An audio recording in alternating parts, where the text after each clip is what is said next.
এই মাহাম, মাহাম, কেমন আছো তুমি? দেখে যাও মাহাম, আমি চলে এসেছি।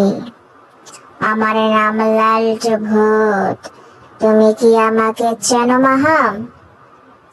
দুষ্ট দুষ্ট বাবুদের আমি ধরে নিয়ে যাই আমার রাজ্যে মাহাম। সেটা কি তুমি জানো? তোমার নামে অনেক নালিশ পেয়েছি আমি মাহাম। তুমি নাকি সারাদিন দুষ্টামি করো মাহাম। কিছু খেতে চাও না, ঘুমাতে চাও না। অনেক অনেক নালিশ পেয়েছি মাহাম। এগুলো কি সত্যি কথা মাহাম? বলো তো আমাকে। এগুলো যদি সত্যি কথা হয়ে থাকে তাহলে তুমি রেডি থাকো মাহাম। আজ রাত 12টায়, গভীর রাতে, সবাই যখন ঘুমিয়ে থাকবে মাহাম, তখন আমি তোমাকে আমার রাজ্যে নিয়ে আসবো মাহাম। এনে কি করব বলো তো মাহাম? আমার যখন ক্ষুধা লাগবে তখন চুপ করে খেয়ে ফেলবো মাহাম।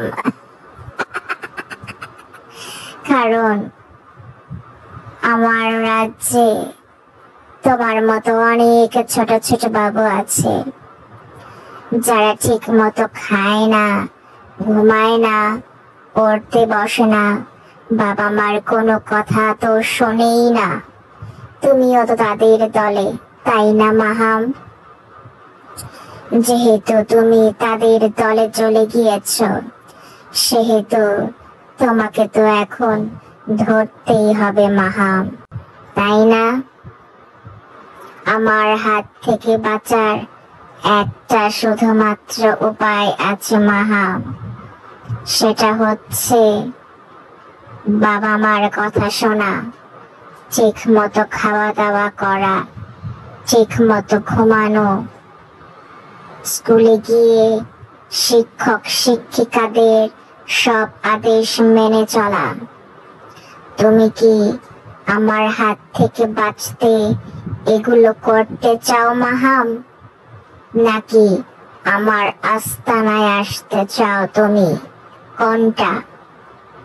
আমার আস্তানায় আসতে চাইলে আজকে রাতে তোমার বাসায় যাব আমি। তারপর তুমি যখন ঘুমিয়ে পড়বে, তোমার বাড়ির জানালা দিয়ে তোমাকে ধরে নিয়ে আসবো আমার কাছে মাহাম।